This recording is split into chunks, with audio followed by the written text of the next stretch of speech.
नमस्कार मित्रों, जय श्री राम। आप सभी का स्वागत है मेरे YouTube चैनल ऋषभ एस्ट्रो महाराज में। दोस्तों, आज हम चर्चा करने वाले हैं कुंडली में सरकारी नौकरी की। अगर आप भी जानना चाहते हैं कि आपकी कुंडली में, आपके हॉरोस्कोप में गवर्नमेंट जॉब है, सरकारी नौकरी है या नहीं, तो ये वीडियो आपके लिए है। मित्रों, ज़्यादा समय न लेते हुए मैं शुरू करता हूँ चर्चा को। आपको प्रोमिनेंटली आपकी कुंडली में 4 हाउस यानी कि 1st, 4th, 7th and 10th इस पे गौर करना होता है। अगर आप सरकारी नौकरी के लिए प्रयासरत हैं या आप चाहते हैं कि आपकी सरकारी नौकरी लग जाए, तो आपको 1st house, 4th house, 7th house and 10th house, ये हमारी कुंडली के केंद्र भाव होते हैं। इन पे ज़्यादा फोकस होना चाहिए अगर सरकारी नौकरी आप देख रहे हैं तो कुंडली में। इसके बाद से जो इम्पोर्टेंट हाउसेज होते हैं वो होते हैं त्रिकोण। त्रिकोण में आते हैं आपके 1st, 5th एंड 9th। ये 3 हाउसेस त्रिकोण कहा जाता है। ये इनकी भी बहुत इम्पोर्टेंस होती है सरकारी नौकरी में। और उसके बाद हम बाकी चीज़ों को देखते हैं कि कौन सा ग्रह किस हाउस में बैठा है, कैसी स्थिति है उसकी, डिग्री वाइज कैसी है, किस नक्षत्र में है, किस राशि में है, उच्च का है या नीच का है। बाकी सारी चीज़ें डिटेल में देखी जाती हैं। बट अगर जनरलाइज्ड वे में हम देखें तो बेसिकली हमें केंद्र और त्रिकोण को देखना होता है कुंडली में। और अब ये जानना ज़रूरी है कि कौन से ग्रह इम्पॉर्टेंट होते हैं सरकारी नौकरी को दिलाने के लिए। तो सरकारी नौकरी को दिलाने के लिए बहुत ज़रूरी है कि आपका सूर्य बहुत ही इम्पॉर्टेंट ग्रह माने जाते हैं सरकारी नौकरी दिलाने के लिए। फिर दूसरे होते हैं आपके मंगल, फिर तीसरे होते हैं आपके गुरु, और फिर चंद्र का, और कहीं ना कहीं शनि का भी रोल होता है। तो आइए चर्चा करते हैं पहले कि आपको देखना क्या है और कैसे देखना है आपकी कुंडली में। अगर जब कुंडली के 10th हाउस के स्वामी, ये देख रहे हैं ना, ये आपके प्रोफेशन का हाउस होता है, आपके कामकाज का, आपके कर्म का। तो आपको फोकस करना है कि 10th हाउस का जो लॉर्ड है, यहाँ के जो स्वामी बनते हैं। अब आपकी कुंडली में कोई भी लग्न की कुंडली हो सकती है आपकी। यहाँ पे जनरल वे में मैंने एक काल पुरुष की कुंडली बनाई है जिसमें मेष लग्न की कुंडली है। बट मैं ऐसे कोई लग्न को स्पेसिफिक लेके यहाँ प्रिडिक्शन नहीं कर रहा हूँ। कोई भी लग्न का आपका अपना हॉरोस्कोप हो सकता है, कुंडली हो सकती है। तो आपको देखना है कि आपका 10th हाउस यहाँ पे कौन सी राशि आ रही है और उस राशि के स्वामी कौन बनते हैं। उस राशि के स्वामी को अगर आप देखें अपनी कुंडली में, अगर 1st हाउस यानी यहाँ पे बैठे हों, अगर आपकी जो 10th हाउस के स्वामी हैं वो 4th हाउस में बैठे हों, या फिर 7th हाउस में बैठे हों, या फिर 10th हाउस के स्वामी ये खुद यहाँ पे ही विराजमान है, तो सरकारी नौकरी के चांसेस बहुत ज़्यादा बढ़ जाते हैं। और फिर एक और बात इसमें देखी जाती है कि अगर दूसरे वे में देखा जाए तो क्या हम कह सकते हैं, अगर एक एग्जाम्पल को लेके देखें, जैसे यहाँ पे लिखा है 10, अब 10वां नंबर यानी मकर राशि। अब मकर राशि के स्वामी कौन बनते हैं? शनि। अगर शनि यहाँ 1st हाउस में हो, अगर शनि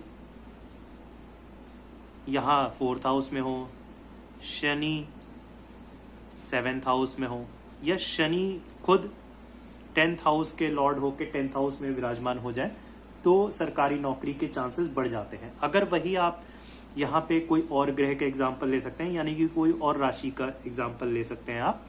अब जैसे मैं यहाँ 9 नंबर लिख दूँ, एग्जाम्पल के लिए बता रहा हूँ। अगर यहाँ 9 नंबर यानी धनु राशि, अब धनु राशि के स्वामी कौन होते हैं? वो होते हैं गुरु। अब गुरु अगर 10th में, 1st में, 4th में, 7th में यानी केंद्र में हो, तो आपकी सरकारी नौकरी के चांसेस बहुत बढ़ जाते हैं। फिर या तो फिर आपको जो 10th हाउस है इसके स्वामी अगर त्रिकोण में बैठे हो, त्रिकोण में मैंने बताया था कौन से घर आते हैं। एक आता है आपका 1st हाउस, एक आता है आपका 5th हाउस, एक आता है आपका 9th हाउस। ये होते हैं आपके त्रिकोण। अब त्रिकोण में अगर 10वें भाव के स्वामी 1st हाउस, 5th हाउस या 9th हाउस में बैठे हों, तो सरकारी नौकरी कुंडली में अच्छे चांसेस बन जाते हैं सरकारी नौकरी के। अब एक और बात इसमें देखने वाली है, लेकिन ये आपको ज़रूर ध्यान देना है कि वो ग्रह क्या पीड़ित है, क्या नीच का है, क्या या जो उनके नक्षत्र हैं वो फेवरेबल नक्षत्र में नहीं है क्या। अगर ये सब चीज़ें अगर सिचुएशन ऐसी आ जाती है कि वो नीच का है, कमज़ोर है, शत्रु राशि में है, नक्षत्र फेवरेबल नहीं है, तो फिर चांसेस जो हैं वो कम हो जाते हैं सरकारी नौकरी के। आपको प्रयास करना होगा ज़्यादा, आपको पूरी अपनी पोटेंशियल के साथ को प्रयास करना होगा, तब जाके कहीं आपकी सरकारी नौकरी लग सकती है। अभी दूसरा योग क्या है दोस्तों? अब दूसरा योग बनता है कि अगर 10th हाउस के स्वामी, यहाँ के स्वामी अगर 6th हाउस, डेली कामकाज जो होता है ना मित्रों, आपके जो रोजमर्रा के काम होते हैं जिससे आपकी डे टू डे एक्टिविटी जुड़ी रहती है, वो 6th हाउस से भी हम देखते हैं। अगर 10th हाउस का लॉर्ड 6th हाउस में बैठ जाए तो ये भी हम सरकारी नौकरी के लिए अच्छा योग मानते हैं। तो ये अगर आपकी कुंडली में भी 10th हाउस के लॉर्ड अगर 6th हाउस में बैठे हैं तो आपकी सरकारी नौकरी हो सकती है। अब एक और चीज मैं बताना चाहूंगा यहाँ पे साथ ही साथ कि अगर ये जितनी सिचुएशन मैंने अभी तक बताई, इन पे अगर किसी शुभ ग्रह की दृष्टि, शुभ ग्रह मतलब गुरु, शुभ अभी सरकारी नौकरी के लिए मतलब सर्वोत्तम जो ग्रह माने जाते हैं वो सूर्य। अब सूर्य और गुरु की अगर दृष्टि अगर इन सब सिचुएशन में पड़ जाती है जो मैंने की अभी बताई आपको, तो फिर सरकारी नौकरी की चांसेस और बढ़ जाते हैं। अब उसमें शुभ ग्रह में चंद्र भी है, गुरु भी है। सबसे अच्छी दृष्टि तो गुरु की मानी जाती है, अमृतमय दृष्टि होती है। तो अगर आपके कुंडली में गुरु की दृष्टि, ये सब सिचुएशन होने के बाद जो कि सर्कमस्टांसेस मैंने बताए, अगर इनके बाद उनकी दृष्टि पड़ रही है उस ग्रह पे, उस 10th हाउस के लॉर्ड पे, तो आपके सरकारी नौकरी बहुत ही अच्छी मानी जाती है और बहुत बड़े ओहदे की मानी जाती है। बहुत ऊंचे पोस्ट की या ऊंचे लेवल की सरकारी नौकरी आपको प्राप्त हो सकती है। जो लोग IAS, PCS या फिर और भी कोई गवर्नमेंट सर्विसेज के लिए जो एग्ज़ाम्स होते हैं बड़े बड़े, इनकी तैयारी में लगे रहते हैं, अगर आपकी 10th हाउस के लॉर्ड अगर 1st, 4th, 7th या खुद 10th में या फिर 6th में हो और इन पे अगर गुरु की दृष्टि पड़ जाए तो बहुत ही अच्छे लेवल की सरकारी नौकरी प्राप्त होती है। आपको कंपटीशन में भी सफलता प्राप्त होती है। अगर वही एक और चीज़ बताऊं, 10th हाउस के लॉर्ड अगर 6th में है और शुभ स्थिति में है, मित्र राशि में है, शुभ ग्रह की दृष्टि पड़ रही है, तो आपको बड़े से बड़ा कंपटीशन ये निकाल के देंगे। आप अगर मेहनत अपनी करते हैं पूरी, तो आप निश्चिंत रहें, अपनी पूरी प्रयास करें। आपको कंपटीशन में सरकारी नौकरी के लिए जो आप प्रयासरत हैं, उस कंपटीशन में आपको ज़रूर सफलता मिलेगी। अब एक और सिचुएशन बनती है, अगर 10th हाउस के लॉर्ड अगर 11th हाउस होता है लाभ का। अब लाभ भाव में अगर 10th हाउस के लॉर्ड बैठ जाए तो भी ये एक अच्छे योग बनता है कि आपकी सरकारी नौकरी आपको प्राप्त हो जाए।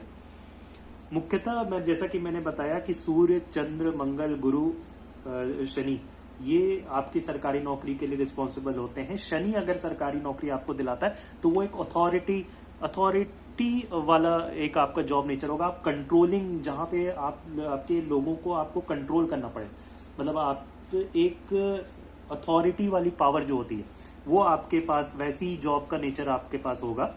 और अगर हम बात करें सूर्य की, तो जितने भी बड़े IAS या PCS या ये इन सब के सरकारी नौकरी की बात कर ली जाए तो सूर्य उनका बहुत मजबूत होता है। तो अब फिर गुरु की बात कर ली जाए तो गुरु में भी अगर आपको सरकारी टीचर बनना है या आपको किसी ऐसे संस्थान में जाना है जो कि गवर्नमेंट की हो और शिक्षा से जुड़ी हुई हो या फिर साइंस से जुड़ी हो, टेक्नोलॉजी से जुड़ी हुई हो, तो ये बहुत अच्छे चांसेस होते हैं अगर आपके गुरु अच्छी पोजीशन में आपकी कुंडली में विराजमान हो तो।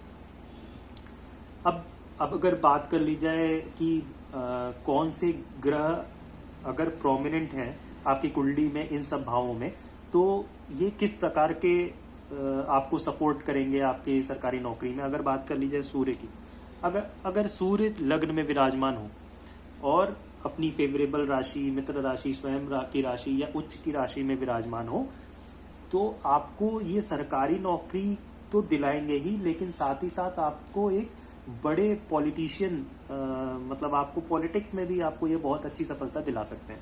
तो ये बहुत ही अच्छी बात होती है। अगर सूर्य लग्न में अपनी फेवरेबल मित्र या अपनी उच्च की राशि में विराजमान हुए, और अगर सोने पे सुहागा होगा, अगर इन पे किसी शुभ ग्रह की दृष्टि पड़ जाए, तो ये बहुत ही अच्छा फल प्रदान करते हैं सरकारी नौकरी में। तो दोस्तों, ये था जनरलाइज्ड प्रेडिक्शन या जनरलाइज्ड आपके योग जो बनते हैं। एक छोटी सी वीडियो है इस पे कि सरकारी नौकरी का आपकी कुंडली में अगर आप देखना चाहते हैं तो आप ऐसे देख सकते हैं। ये मैं ये नहीं कह रहा कि ये पूरा ही सरकारी नौकरी के लिए यही योग, ये यही चीज़ें रिस्पॉन्सिबल होती हैं, बट एक हिस्सा ये है जो कि बहुत ही इम्पोर्टेंट है, सिग्निफिकेंट है, और इसकी बहुत ही अपनी मतलब आपकी कुंडली में, आपकी लाइफ में बहुत बड़ा रोल होता है सरकारी नौकरी को दिलाने में। बहुत बहुत धन्यवाद मित्रों। जय श्री राम।